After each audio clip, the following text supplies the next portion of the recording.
Bueno, saludos muchachos. Una nueva semana, esperando que todos se encuentren de la mejor forma, ¿verdad? Que nos sigamos cuidando bastante y que sigamos todas las indicaciones que se nos dan todas las semanas, ¿verdad? Para protegernos y para cuidarnos a nosotros y a nuestros familiares, ¿verdad?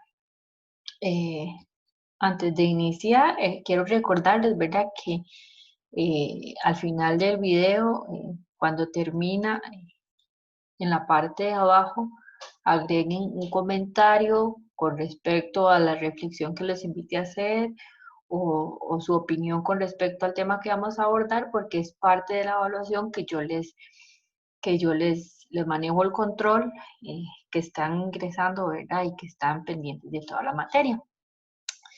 Y bueno, para empezar, esta semana vamos a ver un poquito sobre las identidades de género. Entonces, aquí podemos ver el título que se llama Reconstruimos nuestras identidades de género para la equidad y la igualdad. Lo primero que vamos a ver o que vamos a hablar un poquito o a explicar son algunos conceptos básicos relacionados a género. El primero es sexo, que este se define o hace referencia al conjunto de características biológicas hereditarias que organizan a los individuos en dos categorías, hombre o mujer. Eh, entonces hay que tener claro que cuando se habla de sexo hablamos de todas esas características físicas, biológicas, que nos definen como hombre o como mujer. El siguiente concepto básico es género, que se define como la característica que cada grupo social asigna a lo masculino o a lo femenino. El género se puede considerar como un conjunto de normas que cada sociedad impone desde su nacimiento a las personas, lo que condiciona su forma de actuar y de sentir. Entonces, qué sé yo, es alguna característica, algún comportamiento que socialmente siempre asignamos a cierto rol. Por ejemplo, eh, socialmente se dice que el género masculino es más fuerte, por decirles algún ejemplo, que sabemos que ya son, a veces hablar de esos términos son un poco machistas porque estamos generalizando, no todos somos iguales, pero cuando hablamos de género son estas características que socialmente se le asignan a alguna persona, dependiendo de su sexo, para definir cómo éste va a actuar o cómo debe sentir, etcétera. El siguiente concepto es masculinidad, perdón, que se refiere a los comportamientos y cualidades que dentro de una cultura se asocian con los hombres. Es importante separar su definición de la concepción sexual que se da por el sistema reproductivo, ya que la masculinidad se refiere a una combinación de rasgos culturales y biológicos. O sea, cuando hablamos de masculinidad ya no estamos hablando solo de el ser hombre, o sea, porque yo sea biológicamente hombre, físicamente un hombre, sino hablamos de masculinidad como la combinación entre lo que yo soy biológicamente, o sea, físicamente, más los comportamientos culturales o sociales que se le asignan al hombre. Entonces es una combinación, ¿verdad?, entre ambos aspectos. A eso nos referimos cuando hablamos de masculinidad. No, masculinidad no es solo ser hombre, sino ser biológicamente hombre, pero además tener todos estos comportamientos, eh, formas de sentir, de actuar relacionados a lo que socialmente se debería comportar o sentir un hombre. Y la feminidad es el concepto que alude a los valores, características, comportamientos y la naturaleza intrínseca de ser mujer como género, ¿verdad? Entonces aquí hablamos igual de lo mismo. Feminidad ya no es solo ser mujer biológicamente, sino son todas estas características, comportamientos, formas de sentir, formas de actuar, que se definen o que se relacionan o que están socialmente asignadas al ser mujer, ¿verdad? Los siguientes conceptos son estos que vemos aquí. El siguiente es estereotipo, que se define como las ideas, perjuicios, creencias y opiniones preconcebidas impuestas por la sociedad y la cultura que se aplican en forma general a todas las personas pertenecientes a alguna categoría, que puede ser nacionalidad, etnia, sexo, preferencia sexual, procedencia geográfica, entre otros, ¿verdad? Entonces, son todas esas ideas que muchas veces también se caen en ser perjuicios, porque o a veces son un poco discriminatorias, pero en sí, por eso es que hablamos del concepto, que son todas estas ideas, prejuicios, opiniones sobre algún grupo en específico. Por ejemplo, pensar que eh, los costarricenses somos pacíficos. Ya es un estereotipo porque es una idea preconcebida, ¿verdad?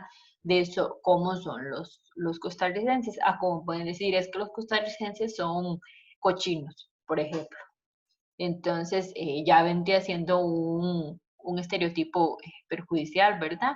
Pero a esto es lo que hacemos referencia cuando hablamos de estereotipo, a esta idea que está ya preconcebida sobre algún grupo. Y estos grupos pueden ser dependiendo de la nacionalidad, ¿verdad? Como el ejemplo que les mencioné de los costarricenses, puede ser etnia, ¿verdad? Decir que todos los qué sé yo, todos los asiáticos son con blancos. Es un estereotipo porque no todos los asiáticos son blancos. O que todos los muchachos de la edad, qué sé yo, de 15 años son malcriados con los papás, por ejemplo. Ya es un estereotipo eh, más generalizado dependiendo entonces dependiendo de diferentes características como nacionalidad, etnia, sexo, preferencia sexual, procedencia geográfica, así pueden ser los diferentes estereotipos que se le asignen a los grupos sociales.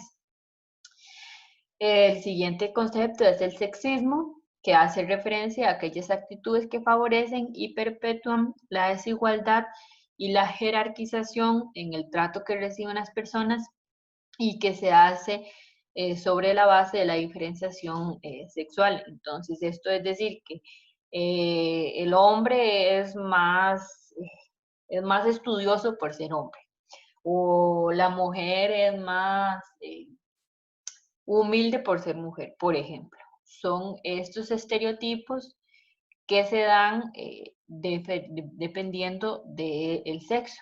O sea, decir que el hombre es mejor por tal y tal cosa, o que la mujer es mejor por tal y tal cosa, o el hombre es peor por tal y tal cosa, ¿verdad? Esos son, eh, a eso nos referimos cuando hablamos de sexismo, hacer esa diferenciación dependiendo de el sexo de cada persona. Y por último, vamos a ver la discriminación, que se define como el trato desigual. Es la relación diferenciada de una y otra persona en la sociedad.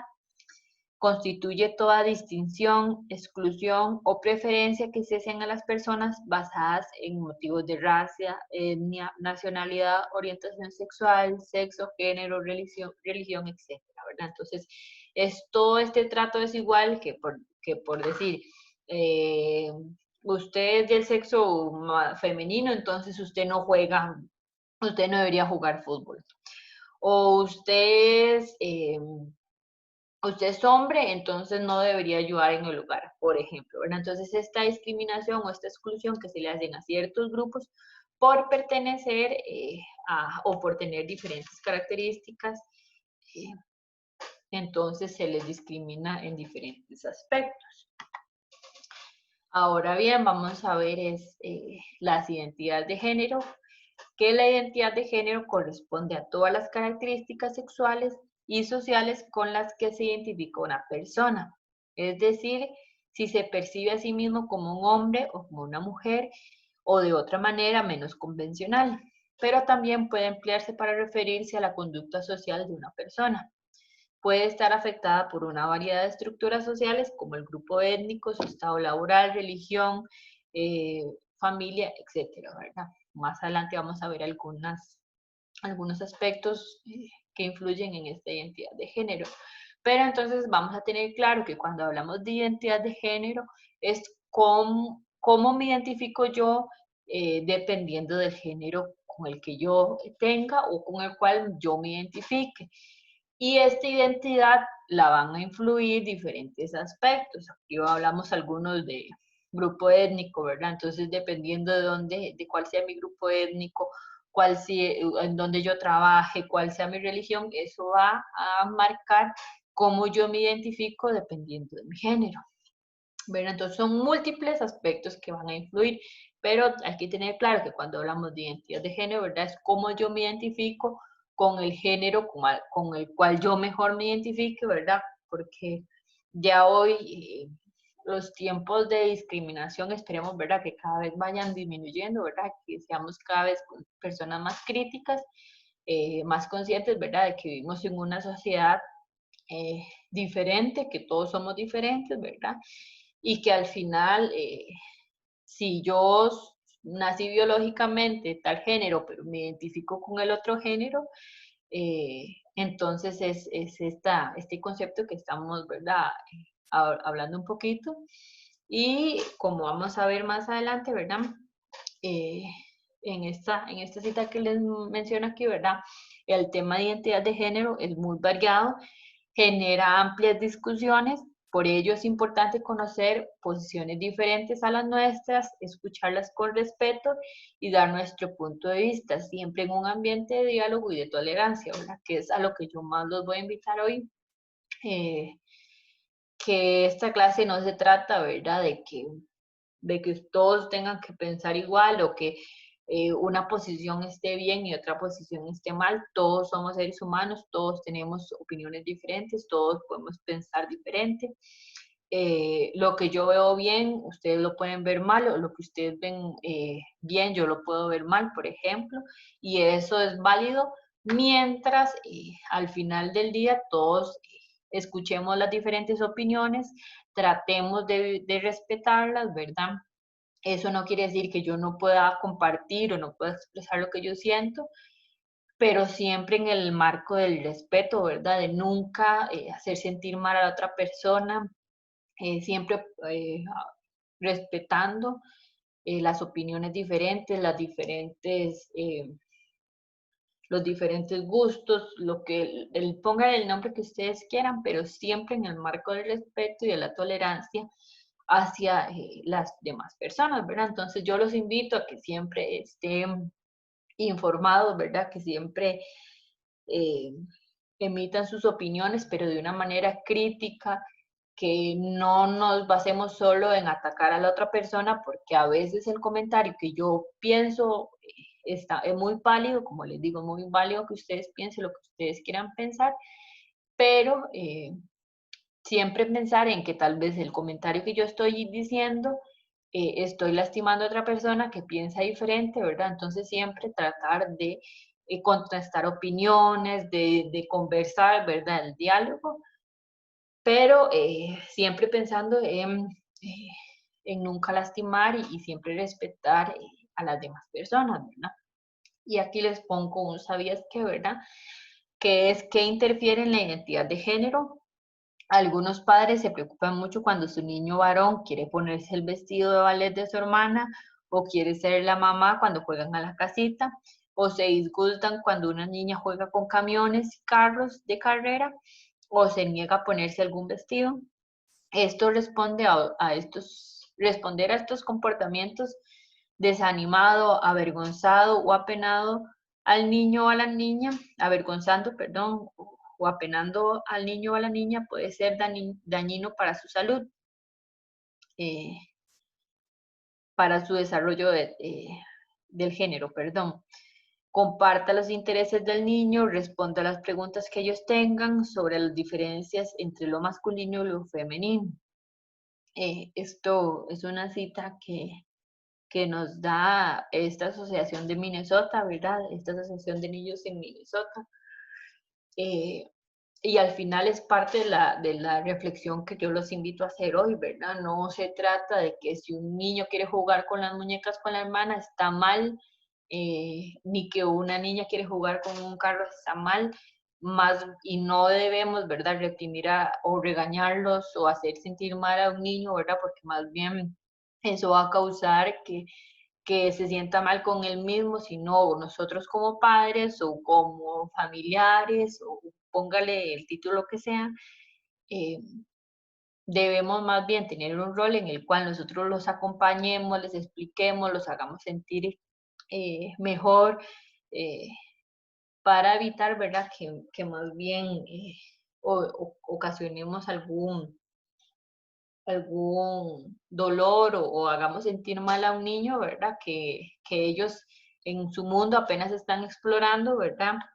Y pues nuestro rol como adultos es guiarlos, ¿verdad? Y hacerlos siempre sentir lo mejor posible, ¿verdad? Y no más bien lo contrario, siendo más bien los opresores y haciéndolos sentir mal, eh, que al final solo va a repercutir de manera negativa en los niños. Ahora bien, vamos a ver algunos de los principales agentes socializadores vinculados a la identidad de género, ¿verdad? El primer agente socializador vinculado a cómo me identifico yo eh, es la familia. Aquí definimos, ¿verdad? Porque la familia es muy importante como agente de socialización porque los primeros años de vida de una persona giran alrededor de su núcleo familiar, ¿verdad? Los primeros años de vida, el ambiente en el que se desarrolla un niño generalmente está ligado a la familia, es con los que más tiene contacto, con los que pasan todo el día, ¿verdad? Independientemente de la forma de educar que tienen los padres, ya sea más severa o más tolerante, muchas investigaciones han subrayado la importancia que tiene la atención que recibe la persona. El contacto físico, la estimulación verbal, el interés que muestran los padres, las necesidades físicas y emocionales del niño, son factores fundamentales para el desarrollo intelectual y el equilibrio emocional de la persona, ¿verdad? Es lo que les mencionaba en la cita anterior. Nuestro rol como adultos, ¿verdad? En este caso hablamos directamente o específicamente de la familia, es, ¿verdad?, cuidar al niño, favorecer a su desarrollo óptimo, tanto intelectual como emocional. Entonces, nuestro rol es de apoyo, ¿verdad?, de orientación y es un rol vital en los primeros años de vida para que este niño no crezca eh, triste o no crezca, no se sienta mal, ¿verdad? Sino el rol de la familia siempre va a ser orientarlo y guiarlo para ayudar, ¿verdad? Que este niño crezca con una identidad de género o con una identidad ya más definida, ¿verdad? Y no más bien, no más bien con tristezas o con algún problema ocasionado, ¿verdad? Desde los primeros años de vida. El segundo agente socializador es la institución educativa, en la que en la institución educativa el individuo entra en contacto con personas de distinto origen, ¿verdad? Ya no estamos hablando con este núcleo más cercano que era la familia, sino que ya la segunda etapa o el segundo paso ya es cuando se inserta en la educación, en la institución educativa. Por esta razón, la escuela ensancha el mundo de la persona que hasta anteriormente solo estaba reducido al ámbito familiar. Al entrar en contacto con una gran variedad de personas, el individuo aprende a valorar la importancia que sea la sociedad, el género o la etnia de las personas, por ejemplo, empieza a actuar de acuerdo con estas valoraciones.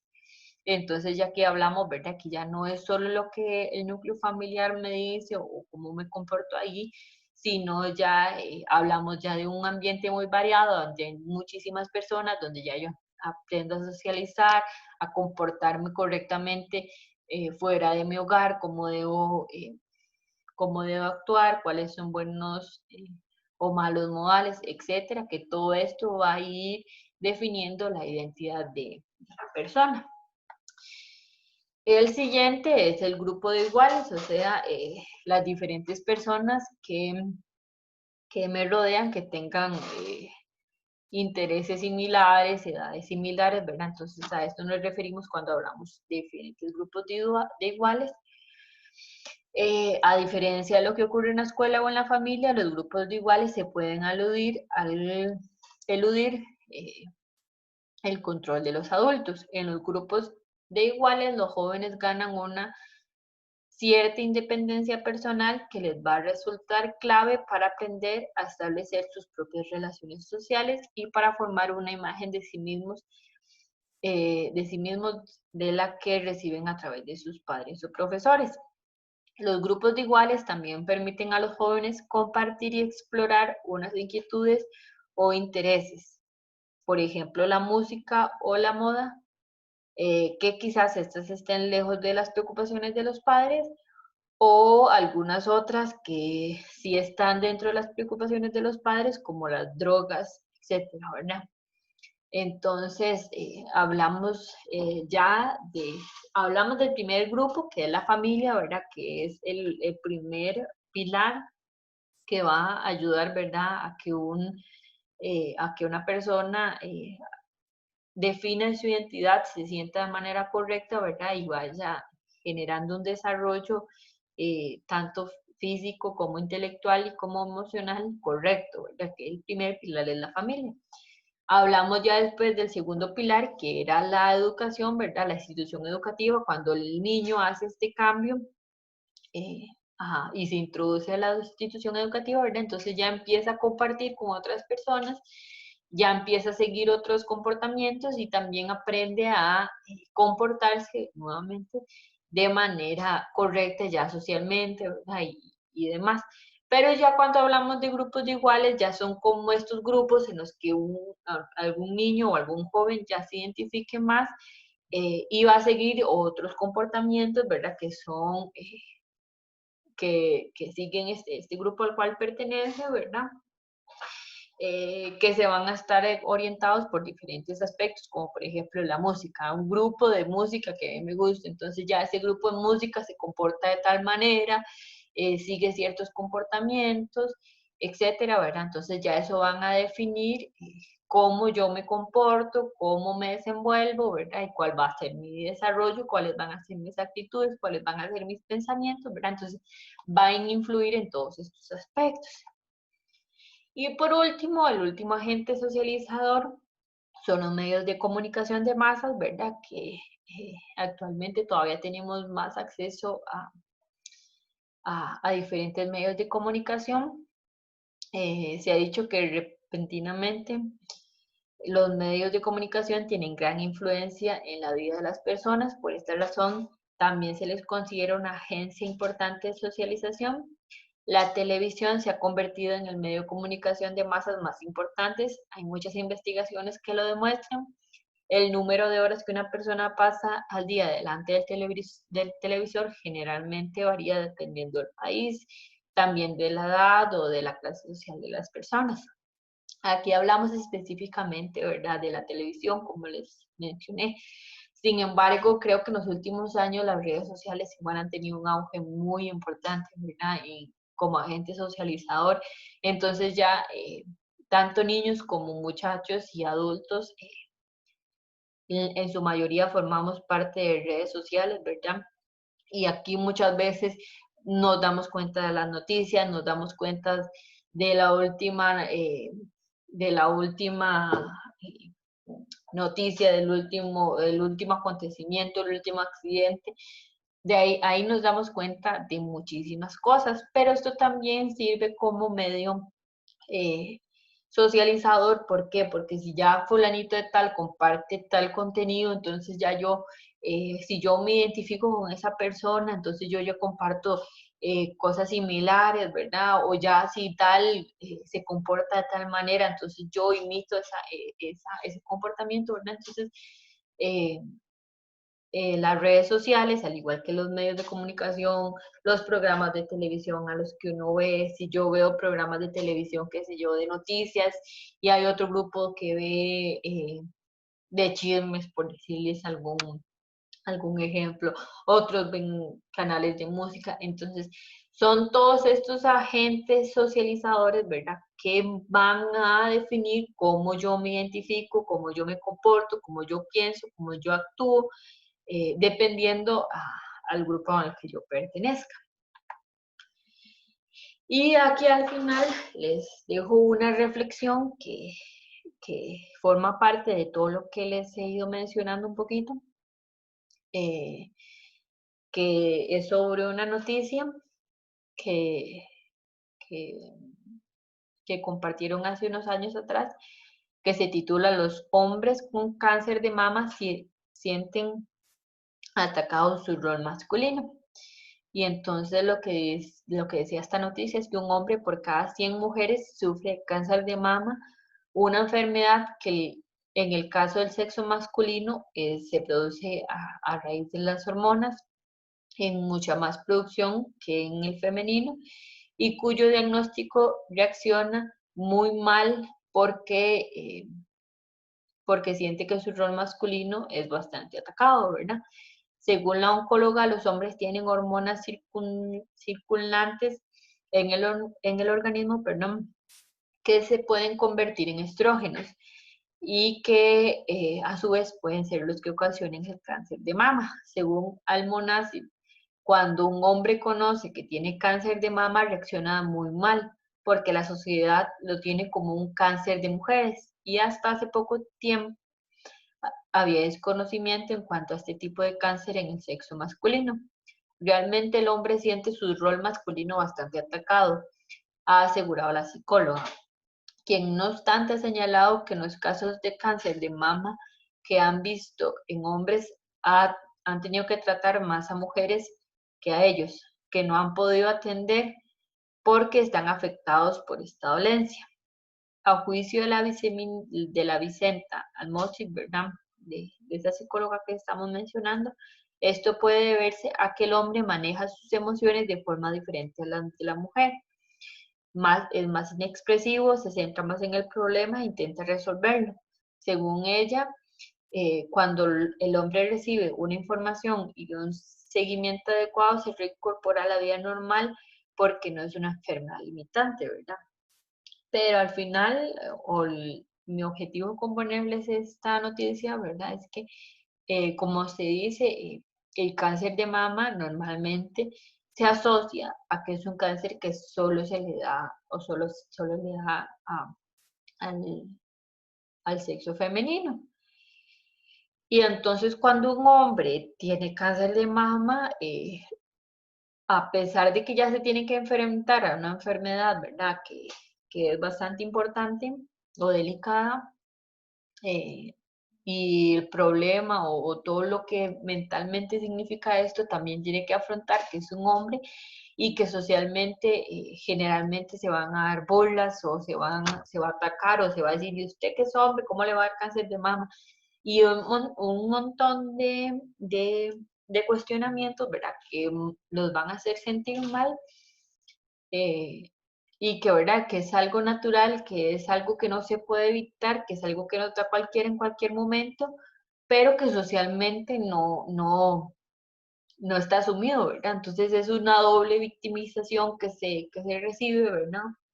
Eh, y entonces más bien se tienen que afrontar no solo la enfermedad de la que están padeciendo, sino que también tienen que afrontar las críticas, el rechazo social, etcétera. Entonces es un poco la reflexión, ¿verdad? De que los invito a hacer y que estamos nosotros permitiendo que estos roles o que estos estereotipos nos definan, ¿verdad? Que tantas veces hemos atacado a alguna persona, hemos hecho sentir mal a alguna persona por el simple hecho, ¿verdad? De decir o de pensar lo que todos piensan, eh, sin pensar o analizar un poquito más allá lo que esa persona está sintiendo eh, individualmente, ¿verdad? Y como les dije, no se trata de que todos pensemos igual, porque no, yo sé que esos son uno de los temas más delicados, porque no todos pensamos igual, no todos tenemos las mismas realidades, eh, y eso es un hecho, ¿verdad? Pero eso no quiere decir que yo como persona puedo hacer sentir mal a otra persona, porque eso no, nadie tiene derecho a hacer sentir mal a nadie más.